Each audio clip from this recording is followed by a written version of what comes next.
The phone rang in the middle of the board meeting. Alexander Cole rarely let anything interrupt him when numbers were on the table, but the name glowing on the screen made the world tilt beneath his feet. Lena. It had been a year since he'd heard her voice. 12 long months in which he had buried every memory deep enough to believe they would never surface again. His hand hovered above the phone for a fraction of a second, but in that breath of hesitation, 1,000 images raced through his mind. Her laugh in the early mornings, the way her eyes always searched his as if trying to read the words he never said, the quiet strength she carried even when the world told her she was not enough. "Excuse me," Alexander said, his voice lower than usual, almost strained. He rose from the table, ignoring the curious glances from his executives. He pressed the phone to his ear, stepping into the quiet hallway. "Alex," her voice was faint, each syllable trembling, as though she were holding herself together. By sheer will, in the background, he caught the distant beeping of monitors, the soft rush of hurried footsteps, and the sterile hum that only existed in one place, a hospital. "Lena, what's happened?" he asked, sharper than intended. I didn't know who else to call," she whispered. There was a pause, and then the sound of her drawing in a slow, unsteady breath. "They said I might not have much time. I thought you should know." The hallway suddenly felt narrower, the walls closing in around him. For an instant, he forgot where he was, forgot the meeting, forgot the empire he'd built. He could only hear her voice and the echo of a moment that had changed everything. Because he had once told her she was too young, and then he had walked away. It had been a warm autumn evening when he'd made that choice. His office had been filled with the golden light of the setting sun, casting long shadows across the dark mahogany desk. Lena had stood there, her hands clasped tightly together, as if bracing herself for whatever he was about to say. "You're not ready," Alexander had said, each word deliberate, as though it had been rehearsed 100 times. "This world, my world, it will crush you." Her eyes didn't waver, but he saw something flicker in them, hurt disbelief, maybe even a plea she couldn't put into words. "That's what you think of me, after everything." He had looked away, telling himself it was for the best, telling himself he was protecting her from something she couldn't yet understand. But deep down, a part of him knew the truth. He was protecting himself from caring too much, from letting someone close enough to matter. Sometimes walking away is the only way to keep from destroying what matters most, he'd said quietly, or maybe, she had replied, her voice shaking. "It's just the easiest way to run." Those words had followed him long after the sound of the door clicking shut behind her. Now, a year later, her voice over the phone made every defense he had built crumble in an instant. He remembered the way she used to dream out loud, her plans sprawling far beyond the limits anyone else set for her. She had a way of believing in the impossible and making him almost believe it too. "Where are you?" he asked, already striding toward the elevator. She hesitated, as if deciding whether to tell him. "St. Matthew's, room 614, he ended the call before she could say more, his chest tight. The ride down from the 34th floor felt endless. Each floor that passed seemed to pull him further into memories he'd tried to bury. Her smile the first time she saw snow in the city. The night she'd stood in the rain just to tell him she wasn't afraid of his world. The letter she'd never sent, but that somehow had ended up on his desk, outside. The air was sharp with the bite of early winter. The driver barely had time to greet him before Alexander slid into the back seat and gave the hospital's address. Traffic blurred past, headlights streaking against the darkening sky. He tapped his thumb against his knee, every red light feeling like a personal insult. As they neared the hospital, a strange dread settled over him. He had faced hostile takeovers, billion-dollar negotiations, and boardroom betrayals without flinching, but the thought of walking into that building, of seeing her again under these circumstances, made his pulse pound in a way he couldn't control. When he stepped into the fluorescent-lit lobby, the scent of antiseptic hit him, sharp and cold. The receptionist looked up, her expression polite but weary. "Room 614, he said, his voice low but urgent. The elevator doors slid shut, and with each floor they climbed, he felt the weight of everything unsaid pressing harder against him. He thought of the moments he'd let slip away, the words he'd never given her. The year of silence that had stretched like an endless winter between them. When the doors opened, he stepped into a quiet hallway lined with muted beige walls and doors marked with brass numbers. His footsteps were soundless on the pale tile. Halfway down the hall, he stopped in front of room 614. The door was slightly ajar, the dim light from inside spilling into the hallway. He could hear the faint, uneven rhythm of her breathing. Alexander stood there for a moment, his hand hovering near the doorframe, knowing that whatever waited inside would change everything again. And this time, he wasn't sure if he was ready. He pushed the door open slowly, almost afraid that any sudden movement might shatter the fragile air inside. The first thing he saw was her Lena lying against the white hospital pillows, her skin pale against the crisp sheets. Her hair, once loose and full of life, was now gathered loosely at the side, a few strands falling across her face. But her eyes, those were still the same, soft, searching, and yet there was something there now that he didn't remember, a quiet heaviness, as though she had walked through storms he could not imagine. She turned her head toward him, and for a moment neither spoke. The faint beeping of the heart monitor was the only sound. "You came," she said at last, her voice just above a whisper. Alexander stepped closer, every instinct telling him to bridge the distance faster, yet something in her gaze made him move carefully, as if this moment might break if he wasn't careful. "You called," he said quietly. Her lips curved in something that wasn't quite a smile. "I wasn't sure you'd answer." He wanted to tell her that he would have answered, no matter what, that her name alone could cut through anything, but the truth was complicated. There had been times in the past year when he had almost called her, almost driven to wherever she was, almost broken the silence, but pride and fear had kept him still. "What happened?"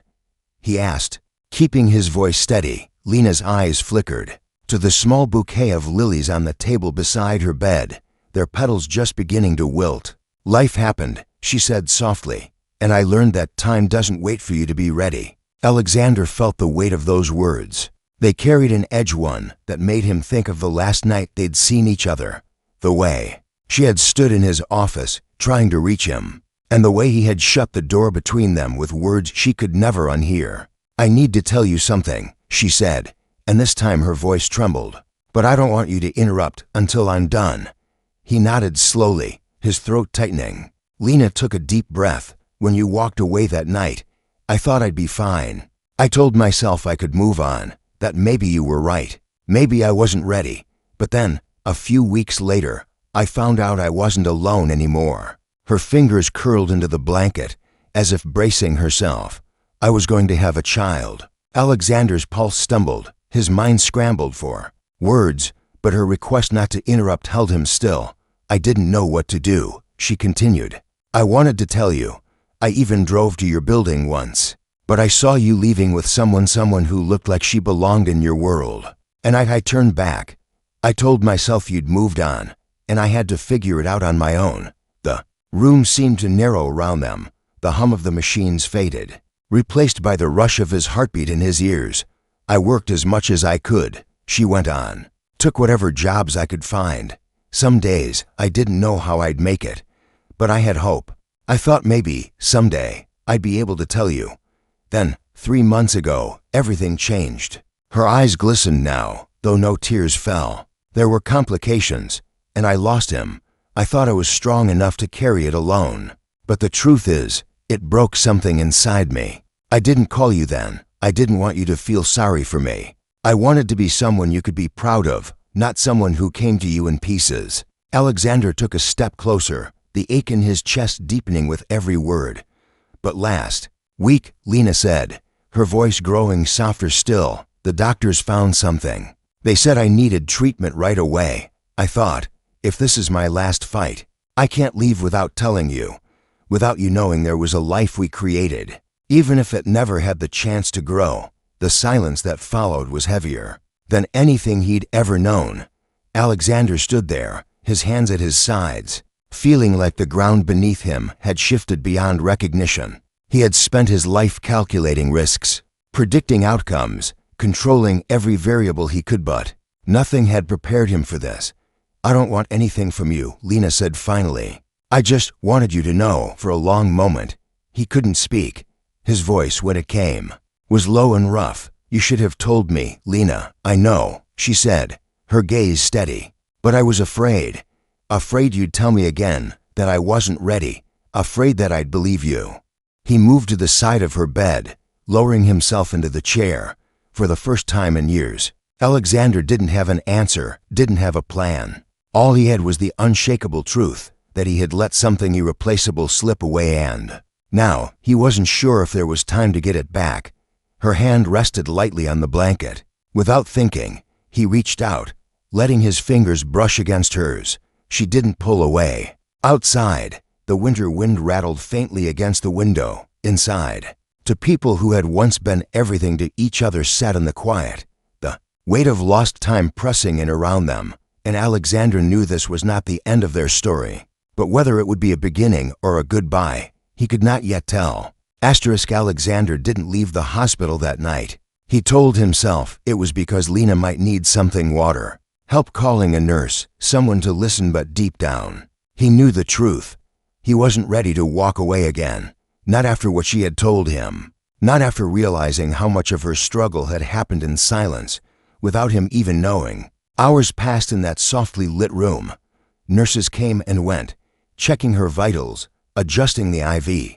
Lena drifted in and out of light sleep, her breathing steady but fragile. Every time her eyes opened, she seemed surprised to see him still there. By morning, he was still in the chair, his tie loosened, his jacket draped over the backrest. His phone had buzzed all night with messages from his assistant and business partners, but he hadn't answered a single one. His entire world had shrunk to the space between her bed and the chair, where he sat. When she woke again, the pale light of dawn was spilling across the room. She blinked at him for a moment before speaking. "You should go," she murmured. "I'm not going anywhere," he said quietly. She gave a small, almost tired smile. "You don't have to do this out of guilt, Alex. I'm here because I should have been here all along," he replied. Her gaze held his for a moment before she looked away, focusing on the lilies on the table. "You can't undo a year. Some things, they're gone for good." "I know," he admitted, "but I can try to make sure I don't lose what's left." Lena didn't answer right away. Instead, she reached for the small notebook lying on the table beside her bed. It was worn at the edges, its pages bent and frayed. She hesitated before handing it to him. "I started writing in this after you left," she said. "At first, it was just a way to keep my head above water. Then it became the place I put everything I couldn't say out loud." Alexander took it carefully, his fingers brushing against hers for just a second. He opened it to the first page and felt a strange tightening in his chest. Her handwriting filled the paper, small, neat, but with moments where the ink was darker. The lines pressed harder into the page, as if she'd been holding back tears while writing. Some entries were short, almost like whispers. "It's quiet. Tonight. To quiet." Others were long and raw. "I wonder if he ever thinks of me. I wonder if he remembers the way the rain felt that night we stood on the balcony. I wonder if he knows that I was ready, even if he couldn't see it." Page after page pulled him deeper into her year. Without him, the fears she'd faced, the nights she'd worked until dawn, the moments she'd felt her strength slipping. He read about the first flutter of life inside her, the way she had pressed her hand against her stomach and whispered promises to someone who would never hear them. He stopped reading when he reached the entry about the hospital visit 3 months ago. Her words were steady, but the pain was there between the lines. "They told me it was over. I didn't cry right away. I just sat there, holding the silence like it was the only thing keeping me from breaking apart. Later, when I was alone, I realized I'd never told him. And now I'm not sure if it's because I didn't want him to know, or because I didn't want him to see me this way." Alexander closed the notebook slowly. His hands rested on it as if it were something fragile. "Why didn't you call me then?" She looked at him, her expression unreadable. "Because I didn't want you to feel trapped. I didn't want to be someone you stayed with out of obligation." The words cut him deeper than she probably knew. For so long, he had told himself that pushing her away was the best way to protect her. But now he could see it for what it really was, a way to protect himself from feeling vulnerable. "I can't change what I said a year ago," he said finally. And I can't change that I wasn't there when you needed me most. But I can be here now, if you'll let me." Lena's eyes softened for just a second, but then she shook her head. "It's not that simple, Alex. You can't just step back and expect everything to be the way it was." "I don't expect that," he said. "I expect to have to earn your trust again. And I'm willing to do it, no matter how long it takes." For a long moment, there was only the quiet hum of the machines between them. Then, almost reluctantly, she said, "You should probably know. There's more." Something in her tone made his stomach tighten. "More?" She hesitated, as though deciding whether to tell him. "The doctors say the treatment might work, but they also said there's a chance it won't. I'm not telling you this so you'll feel sorry for me. I'm telling you because if it doesn't work, I want to spend what time I have left doing things that matter, not just surviving." Alexander leaned forward, his voice steady but low. "Then tell me what matters, Lena, and I'll make it happen."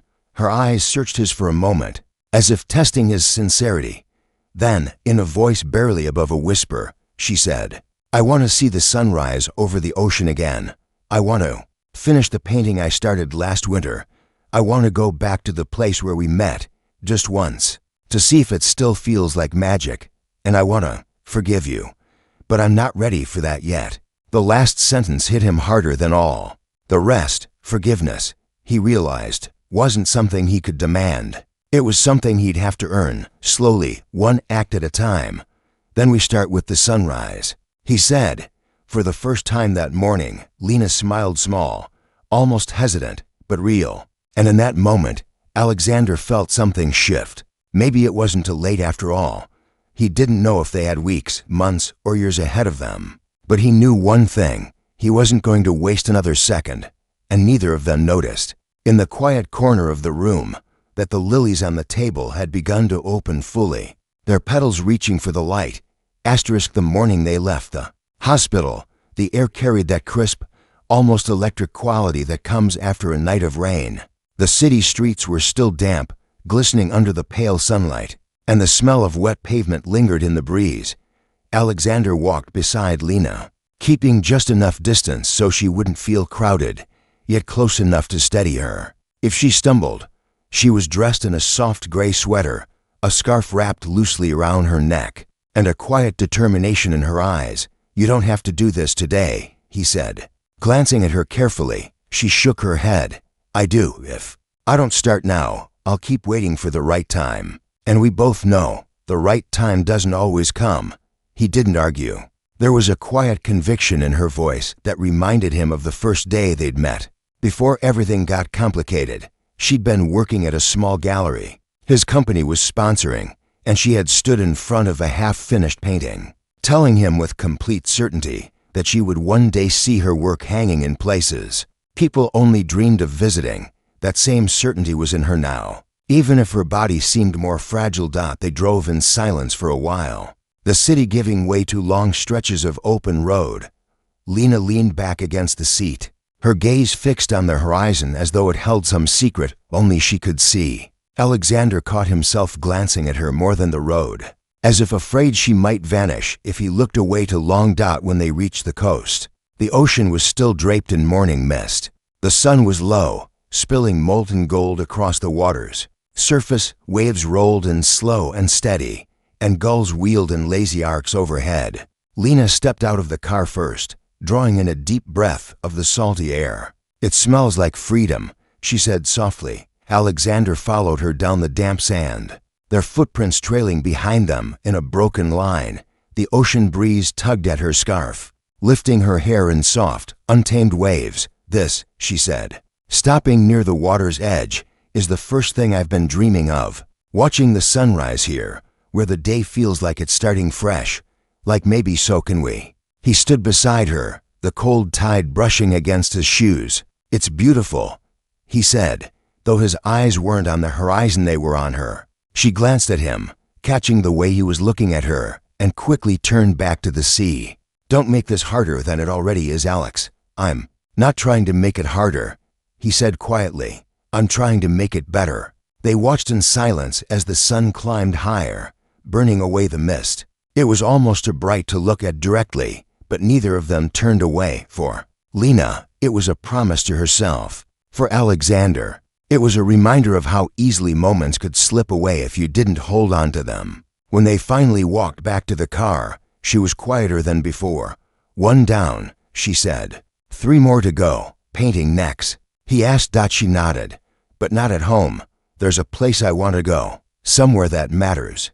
He didn't ask questions, just drove. Hours later, they arrived at a small coastal town. The kind of place where the streets were lined with weathered buildings, and the air smelled faintly of seaweed and wood smoke. Lena led him to an old boathouse that had been converted into an art space. Dust motes floated in the light that streamed through tall windows, and the scent of oil paint clung to the air. "This is where I sold my first piece," she said, setting down a worn leather bag. "I haven't been back since." She pulled out brushes, tubes of paint, and a canvas. Alexander stayed nearby, not intruding, but watching her every move. She worked slowly, the colors blooming under her touch, deep blues for the ocean, streaks of gold for the light, and shadows that hinted at storms. It struck him how peaceful she looked here, even as the faint tremor in her hands betrayed how much energy it cost her. "You're still the most stubborn person I've ever met," he said. She smiled faintly without looking up. "And you're still the most persistent." Hours passed in that quiet, broken only by the sound of the brush on canvas. When she finally set the brush down, the painting before her was alive with movement and light. It wasn't just a scene, it was a piece of her, poured into the strokes. "Done," she said. Leaning back, "That's 2. Alexander walked closer, his eyes on the painting. "It's extraordinary. It's honest," she corrected. "I used to paint what I thought people wanted to see. Now I just paint what's real." They left the boathouse as the sun began to dip toward the horizon. The drive back was quiet again, but not in an uncomfortable way. There was something unspoken between them now, an understanding that this list she carried wasn't just about ticking off moments before time ran out. It was about reclaiming pieces of herself she thought she'd lost. That night, as he dropped her back at her apartment, she hesitated before getting out. "Thank you," she said simply. "For what?" "For not treating me like I'm fragile. For letting me decide what I can and can't do." He looked at her for a long moment. "You've never been fragile, Lena. Not once." She gave a small, almost shy smile, then stepped out of the car. He watched her walk toward the door, the streetlight catching the edges of her hair, and felt something tighten in his chest. For the first time in a year, he wasn't thinking about his next meeting, his next deal, or his next move.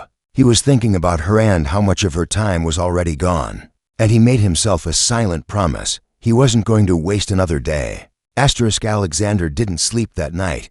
He sat in the dark of his apartment, the city's lights spilling through the wide glass windows, casting fractured reflections on the polished floor. His phone lay on the table beside him, silent now, but his mind refused to follow. Every image of Lena from that day replayed in sharp detail, the wind catching her scarf by the ocean, the look of quiet concentration on her face as she painted, the way her eyes softened when she caught him watching her. When morning came, he was already at her door. She opened it slowly, still in a loose cardigan, her hair pulled back with an absent carelessness. "You're early," she said, though her voice carried a note of surprise. "I couldn't wait," he replied simply. She studied him for a second before stepping aside to let him in. "What's the plan? You said the 3rd thing was going back to where we met." Her brows lifted slightly, as if she hadn't expected him to remember. "That was a long time ago. Some things stay," he said, his voice low. The drive out of the city was long, the kind of distance that gave room for silence to stretch and twist. Lena sat with her gaze fixed on the passing scenery, rolling fields giving way to small towns, and small towns fading into open roads.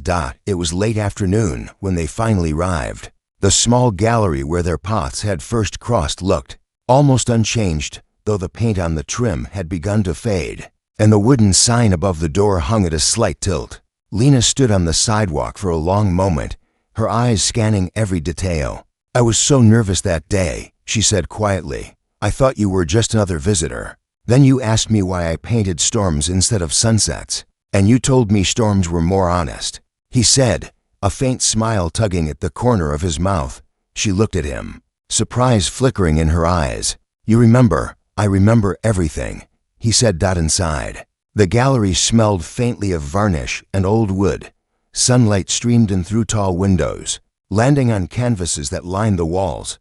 Some were new, but others were familiar pieces she had once shown him, back when she painted without the weight she carried now. As they wandered through the space, a man in a paint-stained apron greeted them warmly. "It's been a while since we've seen you round," he said to Lena. She smiled politely. Life got in the way. The man's gaze flicked to Alexander briefly, but he didn't ask questions. They ended up in the far corner, where a single chair sat facing a canvas mounted on an easel. The painting was half finished, a swirl of deep colors that seemed to move even in stillness. Lena stared at it for a long time. "I started this the week before I met you," she said finally. "I never finished it because I didn't think it was worth finishing." Alexander glanced at the painting and then at her. "Do you still believe that?" She hesitated, then shook her head. "No, not anymore." For the next hour, she worked on the painting. Her movements were slower than they had once been, more deliberate, but there was a quiet intensity in them. Alexander sat nearby, watching as the blank spaces filled with light and shadow. It was as if each stroke of the brush was pulling something out of her, a weight she had been carrying for too long. When she finally stepped back, the piece was transformed. The storm at its center still raged, but now there was a break in the clouds, a hint of sunlight fighting through. "It's done," she said softly. "It's perfect," he replied. She smiled faintly, her gaze lingering on the painting. "That's 3. As they left the gallery, the evening air was cool against their skin. The street was quiet, the only sound the distant hum of traffic. "I'm glad we came," she said as they reached the car. "It feels like I finally closed a door I left open for too long." Alexander didn't answer right away. He was thinking about the 4th thing on her list, though she hadn't said it out loud yet. Forgiveness. He knew she wasn't ready, but the thought of leaving it unspoken gnawed at him. They drove back under a sky that shifted from gold to deep indigo. At one point, she leaned her head against the window, her eyes closing briefly. He glanced at her, the glow from the dashboard soft against her face, and something inside him twisted. When they reached her building, she didn't move to get out immediately. "Do you ever think," she said suddenly, "that maybe we're not given second chances, just different versions of the same moment, to see if we'll make the same choice again? I think," he said carefully, "that maybe this is ours, and I don't want to waste it." She looked at him for a long moment, then opened the door and stepped out. "Good night, Alex." "Good night, Lena."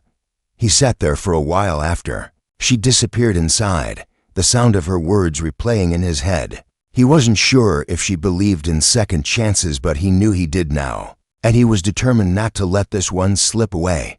The night was colder than it should have been. For that time of year, the kind of cold that made the air feel sharp and the silence heavy. Alexander stood in the shadow of the tall oak outside Lena's building, unsure why he hadn't simply gone home. He had a feeling, an unshakable sense, that tonight was different. Inside her apartment, a light flickered briefly against the curtains, then went out. A minute later, his phone buzzed in his pocket. "Can you come back?" No punctuation, no explanation. But he didn't need one when she opened the door for him. Her expression was unreadable. She stepped back to let him in without a word, her gaze avoiding his as she crossed the living room and sat on the couch. A small piece of paper lay on the coffee table between them, folded into quarters, edges worn from being handled too many times. "That's the 4th thing," she said finally, her voice barely above a whisper. He sat down slowly, his eyes fixed on the paper.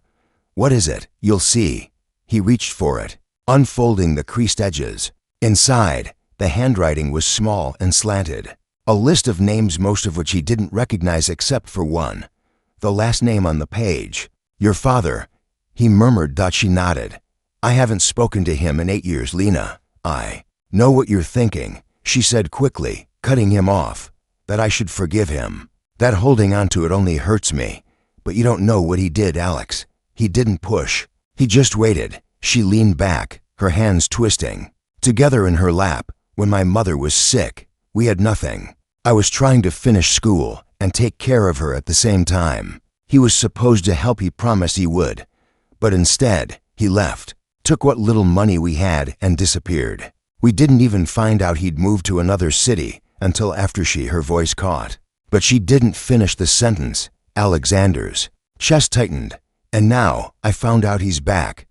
He's in a rehab program, trying to start over. He wrote me a letter, but I never answered.